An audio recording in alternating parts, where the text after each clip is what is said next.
so many of the things adults get frustrated with in kids, talking back, fidgeting, and having big emotions aren't actually bad behavior.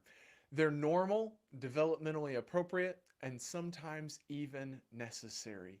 But because we don't always understand them, we react in ways that make things worse. Today, we're breaking down 5 things that aren't bad behavior, even though adults often treat them like they are, and we'll learn what's really going on instead. Hey there, I'm Stuart Perry, but most people know me as Mr. Stu. I'm a licensed clinical social worker, a child therapist, and an autism spectrum disorder clinical specialist. Here on Bad Kids Don't Exist, I help adults better understand kids to create environments where kids and their caregivers can thrive. By the end of today's episode, you'll know why these common problem behaviors aren't actually problems and how understanding them can help you build stronger connections with kids. Before we dive in, take a second to like this video and subscribe to the channel. The more we break down these myths, the more adults can better support the kids in their lives. Let's jump in. I'm going to adjust briefly. All right. Ever had someone say, "Oh, she's just shy," or "Why won't he say hello?" As if being reserved around new people is this horrible bad thing. Here's the truth: being shy isn't a problem, it's actually an important safety skill. Before we get into why we shouldn't force kids to be outgoing, like this video and subscribe to help more adults understand this crucial part of child development. When I was a kid, a young child, there was a program that came to my school called Stranger Danger. And this program scared the life out of me. It was not good. It was way too intense for the age that I was and the age that the rest of the students in the school were. It was not a good program. I do not recommend it, and it seems to have since kind of gone away. But that program instilled this intense fear in me of anyone who I did not know really well. And that's not exactly what I'm talking about here. I'm talking about just that average shyness. It's not that something happened, it's not that the child is horrified that something terrible is going to happen. It really is just that they are shy. They don't feel like interacting much with new people. And I see this all the time in my practice as a therapist. There are kids who come in for their first time and they'll be hesitant to meet me, and their parent tells them that they need to meet me and that they need to just trust me right away. And I tell those parents that it's important to me that I earn the child's trust. I need to earn that child's trust, and I need to earn your trust as a parent, because in the grand scheme of things, we don't want children to interact with just any adult who wants to interact with them. So that shyness, I want you to keep that in mind as I'm talking about shyness and kids having difficulty with just being outgoing when they're just meeting someone. Think about that. Do you want your child to just be okay walking up to and interacting with any adult who wants to interact with them? And I would venture to guess the answer is no, you don't want that. Now, I told you a little bit about stranger danger from when I was a young child, but let me tell you that stranger danger isn't just a phrase. It's real. It's something that children really feel. Stranger danger, this thing that happens in children's brains when they are meeting someone new, is a real thing that happens. Kids, as they are meeting someone new, their brain is trying to figure out, is this person a safe person or not a safe person? And most kids are pretty highly attuned to noticing if someone is going to be a safe person or an unsafe person. But the National Center for Missing and Exploited Children has actually done some research that found that kids who are naturally hesitant around unfamiliar people have lower risks of being manipulated or taken advantage of. I'll say it again. We don't want kids to just be okay interacting with, trusting, and talking to every adult who wants that interaction with them. Sometimes those people are trying to manipulate the child, and sometimes those people are trying to take advantage of the child. And when children are more hesitant, it's not something that we need to push them through. It's something we need to say, oh, great. They are evaluating if this is going to be safe or not. Shyness doesn't mean a lack of social skills. It means that a child is taking time to assess new situations. And that's actually a sign of strong emotional intelligence. They are using some critical thinking skills to understand this situation, understand what may be appropriate, understand what may be inappropriate, understand what may be safe, understand what may be unsafe. And they are reading all of that. Their brain is processing it all, and their brain is telling them, hold on, hang back a bit until you understand this situation more. That's not a bad thing. And on the other hand, the American Psychological Association posted some research that shows that forcing a child to be friendly can backfire. That actually pressuring kids to hug, talk, or interact when they are uncomfortable will increase anxiety in children and can weaken their sense of personal boundaries. Now, I am not one who believes that children should never experience any level of developmentally appropriate anxiety. I definitely think it's an important emotion for kids and all people to feel at times. It is sending signals to us, and it's something we have to learn to tolerate and regulate. So not so much about, oh, it's going to cause them anxiety if you are pressuring them to interact with people, but let's really dive into that weakened sense of personal boundaries. When a child says, I don't want to hug them, or I don't want to talk to them, or I don't want to interact with them in some way, and then they are told they have to, then the message that their brain is picking up on is my body is not my own. The decisions about how I will interact with others are not my own. I just have to listen to other people and what they tell me I have to do in interacting with others. And that is not a healthy thing we want kids to know. So, if you have a child who is showing some shyness and they are just having difficulty interacting with people, breathe easy. Know that it's not typically a sign of something deep down and distressing going on. It's your child's brain evaluating the situation and seeing what's safe and what's unsafe, and a healthy fear of others and a healthy ability to say, no, I don't want to interact with them, can develop some great things in your child. So if you're seeing that behavior, there's some things that you can do. First off, respect a child's hesitancy.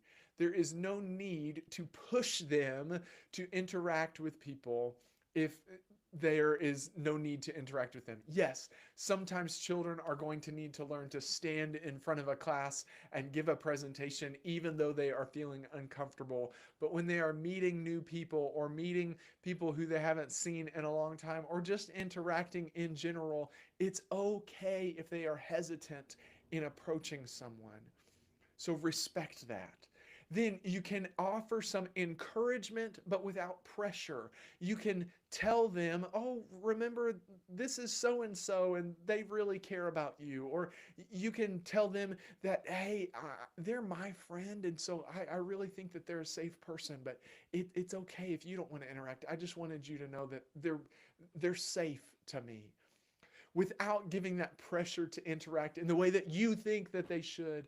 And then finally, you can model some friendly interactions without demanding participation by the child. You can show them this is a safe person rather than just telling them this is a safe person. And maybe it's that you are giving your mother, their grandmother, a hug. Maybe it's you that you are giving your friend a handshake. Maybe it's you who is laughing with this person and showing your child that this is a safe person, not just telling them and modeling for them what that healthy, friendly interaction looks like. If this changes the way you see shy kids, like this video and subscribe so we can spread the message that respecting kids' boundaries is just as important as teaching them those social skills. Now let's talk about something that can be difficult as it's happening. Talking back. Every adult has heard it. You're not the boss of me, or that's not fair. But what if I told you that talking back isn't typically about disrespect? It's about something much more important. Before we unpack this, like this video and subscribe so we can help more adults understand why kids push back and how to handle it. As a therapist, there are often times that people come in and they tell me that their child doesn't follow instructions, that they are just so frustrated because they'll tell their child to do something and the child wants to argue about it or talk back about it, or they just don't follow through. I recently had a mother who told me that her main goal for therapeutic treatment was for the child to follow instructions from adults better. And I told her that we needed to change that goal because just like when we were talking about shyness, I said we don't want them to just feel automatically comfortable around every adult that wants to approach them. The same is true here. We don't want kids to follow all instructions from all adults. But how many times do adults see a child pushing back at all to any adult as a sign of major disrespect? Kids push back because their brains are learning something new. As a matter of fact, some research that was posted in the Journal of Child Development showed that when kids are pushing back, they're actually learning autonomy and critical thinking. And that same research shows that healthy disagreement with parents leads to better problem solving skills and stronger moral reasoning as kids grow. Let's break all that down. Autonomy, they're learning how to be their own person. So yes, it can be frustrating when you tell them to do something and they don't immediately do it. But if you told them to do something and they immediately did it every single time, then they would have no sense of self. They wouldn't know that they are separate from you, and they are able to make their own choices. And I'm not saying that it's just that we need to let kids push back and never do anything that they're told to do. What I'm saying is that when they push back, it's a critical part of their development that they are understanding I am separate from you. Your choices and my choices are different. And it helps them develop some critical thinking. It helps them to think through the best way to do things, the best order to do things, why different things are important. But so many times when children ask, why do I have to do that? Adults will respond back with, because I said so, because I'm the adult. And that doesn't teach a child how to make a decision for themselves in the future. All it tells them is, okay, well, then I'm always going to need an adult to tell me what to do. When children ask why, many times they are genuinely asking, why am I doing this? Why do I have to take a bath? And if your answer is, well, if you don't take a bath, then you can get stinky and you can also get some bacteria on you that can cause you to get sick, then now that child has some information that allows them in the future to make a critical decision using some critical thinking skills about how often they are going to bathe themselves. Then let's talk about some problem solving skills. Sometimes kids will say things like, oh, I'll do it in a minute. And people get frustrated about that. When really, it's this problem solving skill of saying like, oh, maybe if I did this before this, that would work out better. And they're trying to figure out and negotiate in their head the best way to do things, and it can develop stronger moral reasoning. Again, if a child asks you why they have to do something, or they say that's not fair, and then you are able to explain to them what fairness means in this situation, or why it is specifically they are doing this thing, then now they have some information that they can use to make moral decisions in the future. That talking back that was seen as disruptive is actually incredibly important and helpful.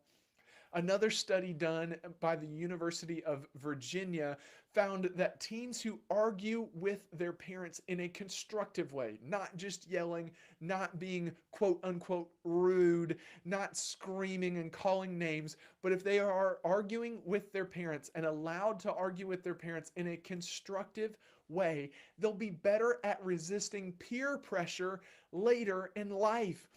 Basically, what it comes down to is children understand conflict in the way that they have conflict with you first. You are the first one that they are learning how to have conflict with. So, if when they have conflict with you, it turns into a huge situation, or you withhold care or withhold love, or tell them that they are bad and wrong for wanting to argue whatsoever, then later in life, as they are having friendships that they feel they need to disagree with and maybe even at times argue with, then in their mind, their brain will say, yes, but if you argue with them, if you disagree with them, they will leave you, they will go away, and that is not what you want. You don't want to be left by your friends, so they'll hold back and they'll just follow through on anything their friends tell them to do.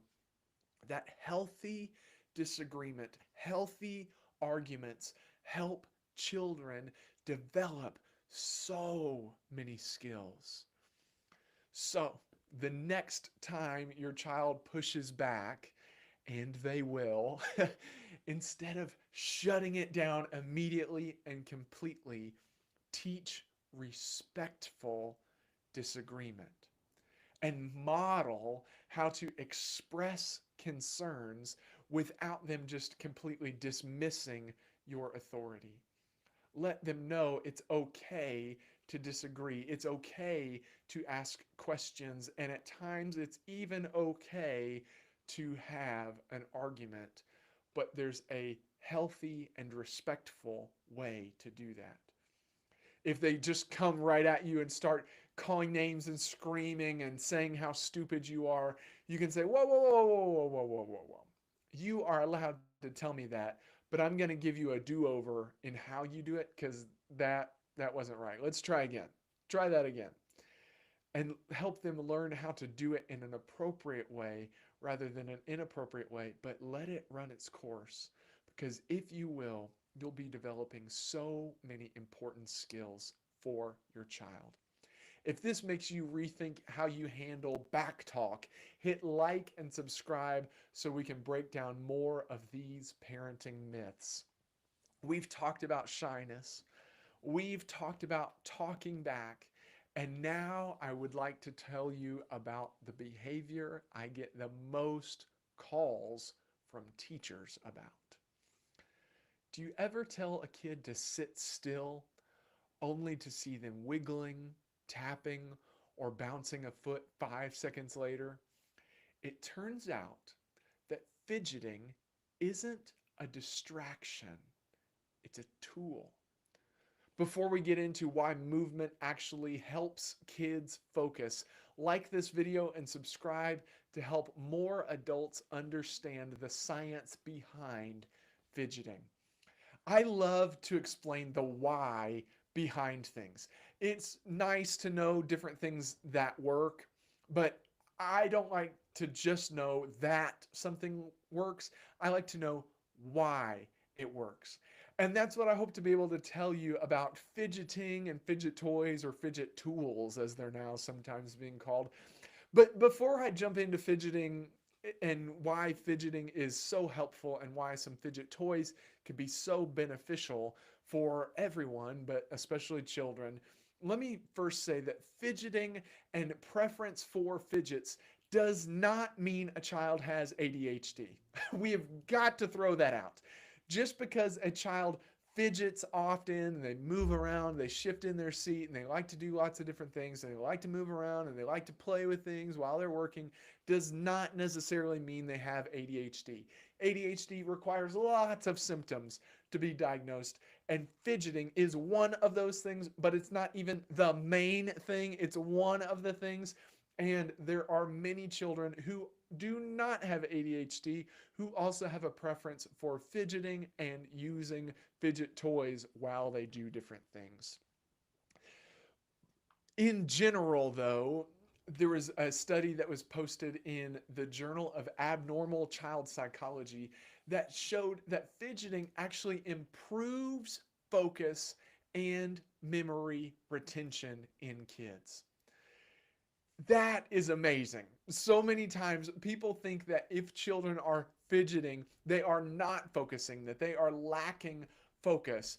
But fidgeting actually improves focus, and not just focus. It actually helps children to recall what they were focused on while they were fidgeting. And I want to tell you how that works and why that works. Movement and fidgeting increases a chemical in the brain. It increases a few chemicals, but one of them is called dopamine. And dopamine is this reward chemical. It's the chemical that fires anytime we're doing something we find pleasurable, anytime we are doing something that we find fun. And fidgeting helps give some of that dopamine.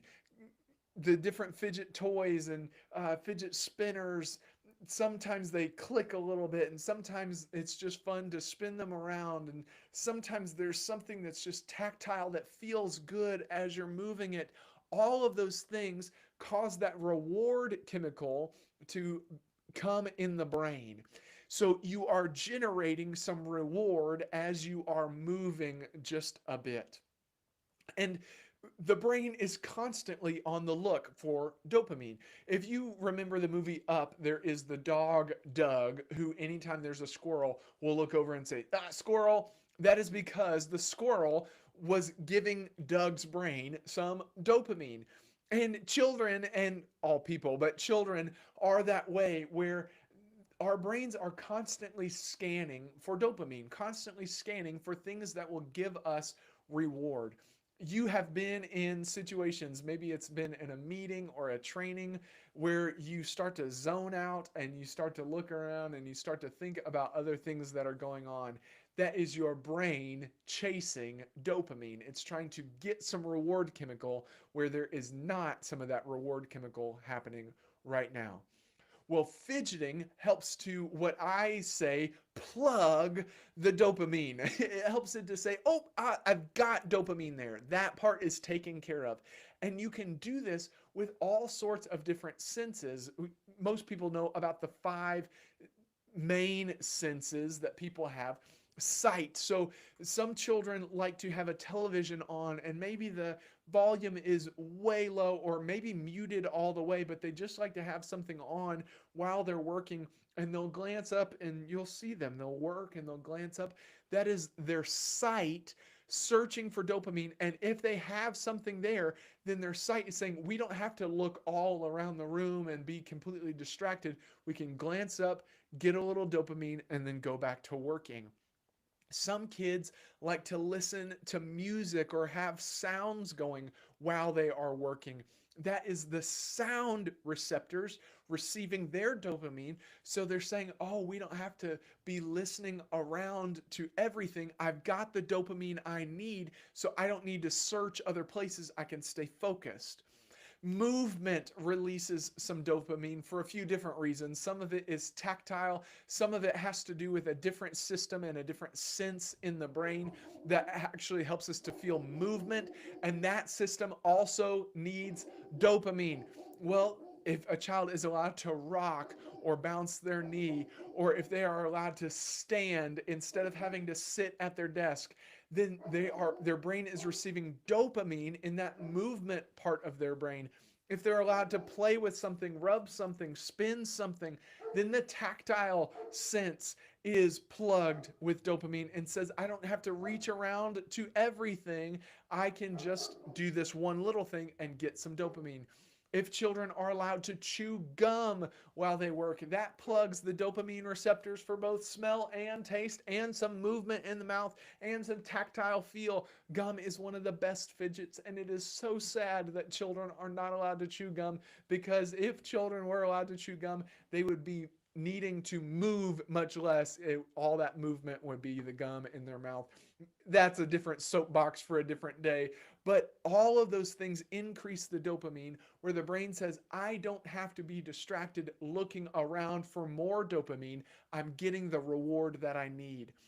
Also, it pairs an activity that previously would not have been as pleasure inducing with something that the child does enjoy. So maybe they don't like math, but they do like playing with their fidget spinner. If they are allowed to do their fidget spinner while they're looking at their math, then their brain is now getting some reward where it would not have gotten reward previously. That dopamine is critical for attention and focus and memory. All of those things are crucial to learning, and dopamine fuels them all. If you will let kids use fidgets or fidget a bit or maybe stand instead of sit, you will be giving them dopamine, and they won't have to search in other places for it. They'll be finding safe and appropriate ways to be receiving the dopamine on their own. Another chemical that gets released through fidgeting and through the use of fidget toys is a chemical called norepinephrine. Norepinephrine is like adrenaline in the brain. Maybe you've heard of an EpiPen. An EpiPen is epinephrine. Norepinephrine is the brain's version of that. It is adrenaline. Just like an EpiPen is full of adrenaline that will help someone come out of that breathing difficulty, norepinephrine is adrenaline for the brain. And when norepinephrine fires and where it goes, more energy goes to that part of the brain.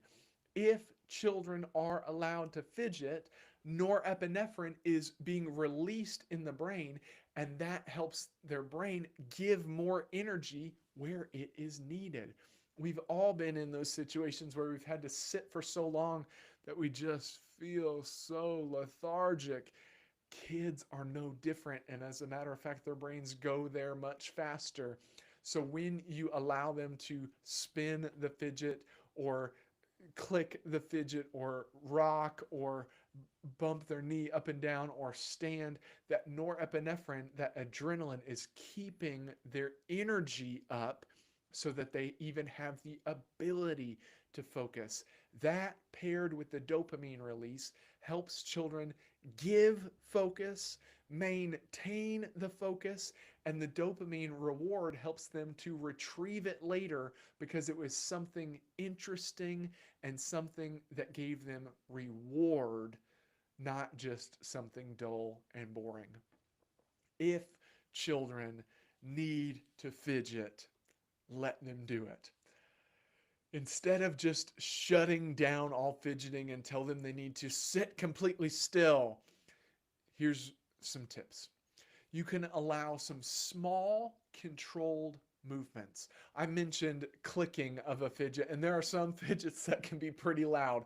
So I'm not saying in the middle of a class you need to let a child be using a super loud fidget, but if there's something that is not very distracting to others in the classroom, allow them to do it. Or allow them to just make a small controlled movement. Let them rock, let them bounce their foot, or let them use a fidget toy. Many of them were designed for schools to be completely silent and pretty discreet. One of my favorites is just Velcro strips. And I don't mean put the Velcro strips together and then tear them apart. That is very loud.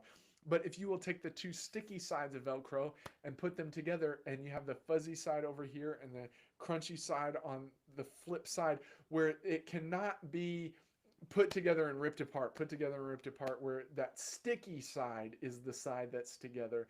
Then children can rub the rough side, they can rub the smooth side, they can even turn it into kind of a ring, and they can feel all of that without making much noise. Or Just allowing children to stand while they're working can be so beneficial.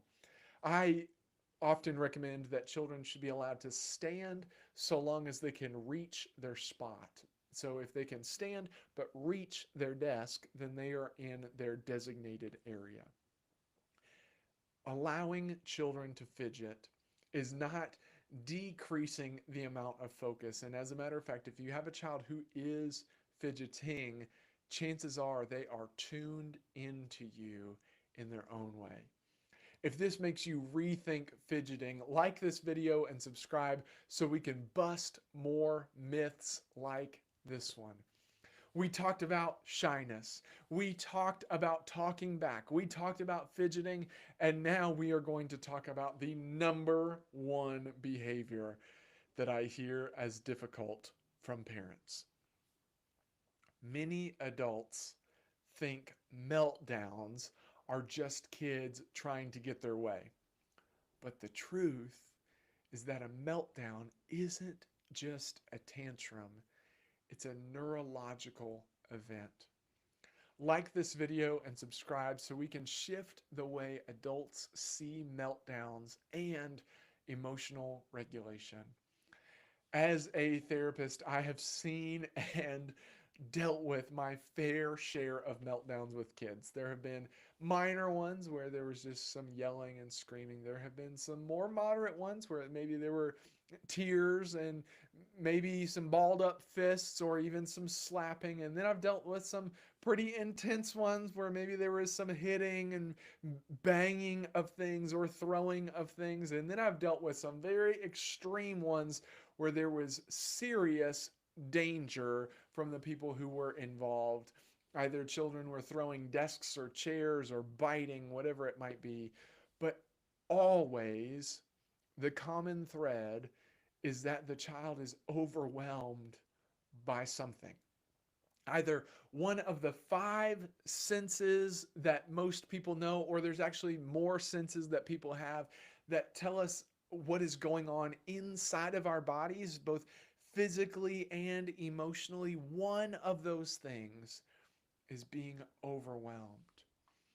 Meltdowns happen and tantrums often happen when a child's nervous system is overwhelmed. There's been tons of research on that, but Harvard's Center on the Developing Child found that once that fight or flight response kicks in, it makes it nearly impossible for a child to just calm down, and really nearly impossible for anyone to just calm down. That fight or flight response kicks in when a child feels that there is something dangerous going on. And when that happens, their brain is not in logical thinking mode. Their brain is in survival mode.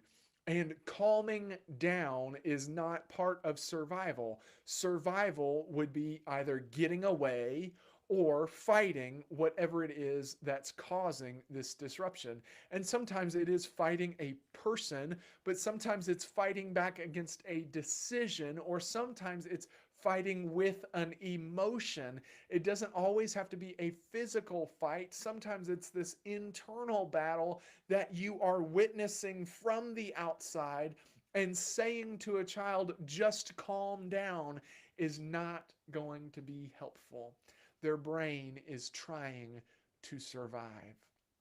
And even beyond that, the Journal of Neuroscience did lots of different research, but one study that they posted showed that children cannot learn new coping skills in the middle of a tantrum or in the middle of a meltdown. When that brain is in survival mode, it doesn't have access to the logical and critical thinking areas of their brain. So they are unable to learn new things. They are just reacting. They are only responding with very limited brain resources. So if when a child is highly escalated, you are trying to now teach them it's time to take a deep breath, their brain is not able to learn that. And then taking it even further than that, if a child is dysregulated, a lecture is not going to stick because their brain is not online. They are in survival mode. It also means that punishments in that moment are not going to be beneficial long term because the child's brain will not remember the lesson because they are only in survival mode. So many times when children are in meltdowns or tantrums or just showing dysregulated behaviors, adults want to shout at them to stop or lecture them or punish them. And all that is doing is creating more overwhelm within the child and will prolong this difficult behavior, not help re regulate it. If a child is showing some of that disruptive behavior, some of that tantrum or meltdown behavior, the best thing you can do is to focus on co regulation. And co regulation is where you lend your calm and you lend your critical thinking skills to your child when they don't have access to theirs. If you will stay calm when they are not calm, then it helps them regain their calm. If you are shouting and making a huge deal out of it and reacting in big and loud ways, then your heightened sense will meet their heightened sense and it will only escalate. But if you are calm while they are up, then it will help bring their up down. Another thing you can do is remove stimulation. If it's loud, can you get them somewhere that's quiet? If there's a lot going on, can you pull them away from it? Can you even let them turn their back to it so that they are not seeing everything that's going on?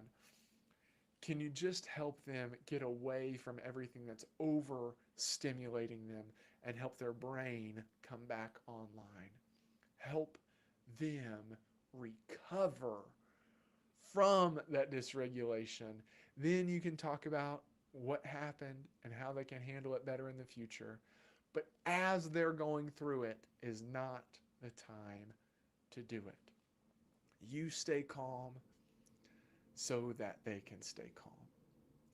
If this changes how you see meltdowns, hit like and subscribe so we can build more understanding around emotional regulation. We talked about shyness. We talked about talking back. We talked about fidgets. We talked about meltdowns. And now we are going to talk about hyperfixation. Have you ever seen a kid who just gets really into something like dinosaurs or video games or drawing, and when they are in that thing, they tune out the whole world? It's not stubbornness, it's actually brain chemistry at work. Like this video and subscribe so we can break down what hyperfixation actually means for kids. As a therapist, I work with all different types of kids, both children who are more neurotypical and children who are more neurodivergent, and all different types of kids experience fixations. Whether it be that they only want chicken nuggets for dinner, or they love trains, or they love a particular video game, or even love a book and all the lore and the background of the book, you can actually harness those fixations and use them to your advantage. That hyperfixation is children seeking dopamine. And if you watched the video about fidgets, you know that dopamine is very important. It's that reward chemical that helps us feel good about things. And fixations are just things that children and everyone can go to that helps them to feel reward. It helps them to feel good. And we all have those things. Maybe you have a television show that helps you when it's late at night and it's time to go to bed and you are just ready to unwind and sit back and watch that show. I have a show that I watch every single night. and it just helps me to unwind. Maybe there are just certain activities that you do that just help you to feel good, and you do that activity often. Maybe it's going to the gym and you go every single day. To sometimes it seems we make a huge deal out of children going back to the same things every day, and we forget that as adults we do the same things. It's that brain seeking dopamine. And sometimes those hyperfixations can be more common in children who are more neurodivergent, children with diagnoses like ADHD and autism. And it's not necessarily that only neurodivergent children experience fixations. That's not true. But more neurodivergent children are just able to oftentimes return back to that same activity more often and for longer periods of time than more neurotypical children. It just means their interests don't change as much. They get dopamine from this thing and they are perfectly happy just to continue receiving dopamine from the same thing. That's it. It doesn't have to be turned into this huge big deal of saying, oh my gosh, oh, I can't believe they have a fixation.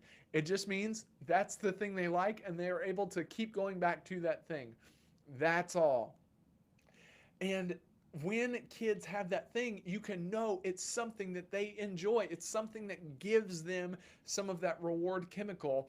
And again, if you watched the video about fidgets, you know that reward chemical is critical for attention and focus and memory. So now let's try to pair fixations with helping kids to pay attention and focus and remember things.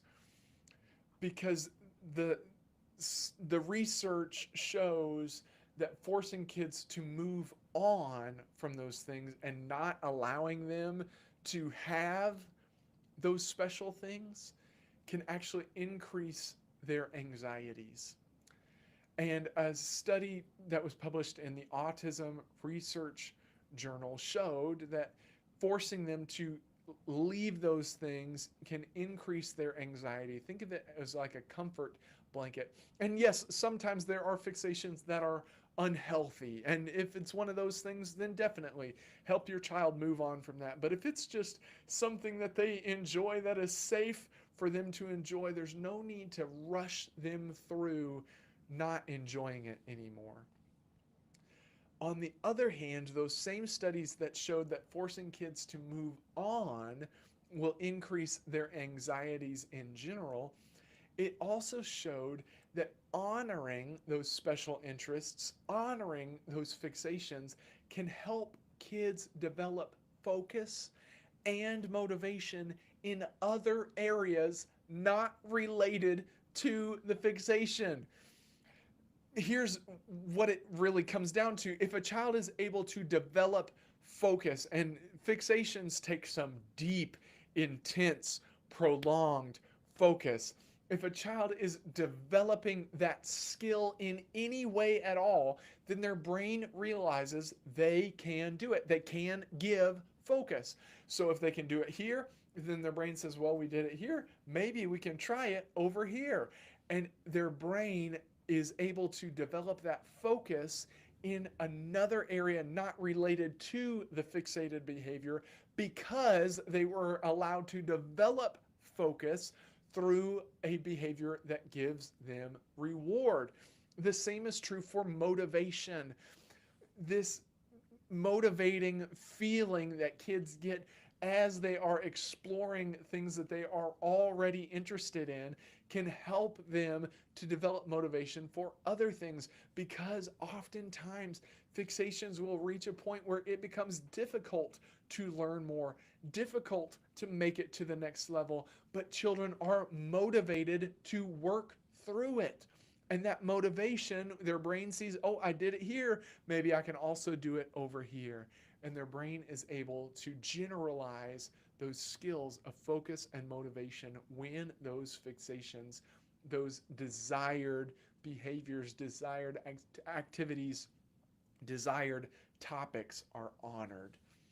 So rather than just telling kids to give up their things that they love the most and telling them to move on, or telling them that you don't want to hear it about anymore, you can use those interests as learning tools rather than just trying to break their focus. Maybe they can do math with dinosaurs. Maybe they can write a story about a video game character. And if you will use those interests, you will help them to become more interested in other things. If this makes sense to you, like this video and subscribe so we can change the way we support kids. So we've talked about 5 behaviors that aren't actually bad, but really the most important takeaway from all of this is that behavior is communication. And every behavior has a purpose. Instead of reacting to the surface behavior, we need to pause and ask, what is this child trying to tell me? That is where everything shifts. Before I break that idea down, make sure you like this video and subscribe so more adults can start looking beyond behavior and toward what kids actually need. Remember, every behavior serves a function. It may not make sense to you and it may be hard to find, but it's not ever the case that a child is just doing bad things because they love doing bad things and they want to make your life miserable. The behavior is serving some purpose. A child isn't just acting out for no reason. There's always a need behind it. And if a child is punished without there being understanding about that behavior they showed, then you won't be fixing the problem, you'll just be suppressing it. And that energy will build up and it will come out somehow. And the more you pressurize it, the bigger it will come out later. But if you can figure out the need underneath the behavior and respond to that rather than only responding to the behavior that you can see, then you will help the child release some of that underlying need, and they will also feel like you understand them. Just on the other side of things, the Journal of Child Psychology and Psychiatry published a study that showed that behavior-based punishments, even like timeouts, only work in the short term. That true behavior change happens when kids are taught skills, not just consequences. If your go-to is punishment, you are going to just have to punish more. If your go-to is grounding, you will just be grounding more. If your go-to is just taking away the phone, you're just going to be taking away the phone more. If your go-to is spanking, you're just going to be spanking more. But if you will teach children skills and not just give them consequences and have conversations with them about how to handle things, not just tell them they got it wrong, then that's where true behavior change can happen. So, next time your child is showing any behavior that you find disruptive, ask yourself, what is this behavior trying to accomplish? Ask, is there a pattern in when and how it happens? And you can ask, what need is there that is going unmet? For instance, a child refusing to do homework might not be lazy. They might feel overwhelmed. They might be struggling with focus, or they might just be afraid they're going to get it wrong. And if all you do is punish them for not doing their homework immediately, you've missed the whole message they were trying to send. So instead of asking, how do I stop this behavior? Start asking, what is this behavior telling me? Shifting to curiosity instead of only punishment creates a world where kids feel understood instead of just corrected.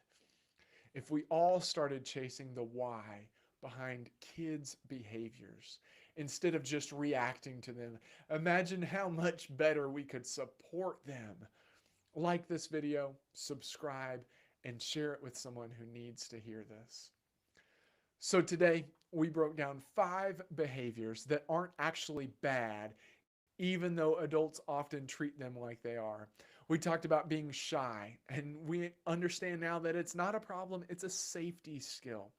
We talked about talking back and understand now that kids are learning autonomy. They're not trying to be disrespectful, and they can be taught to disagree in respectful ways.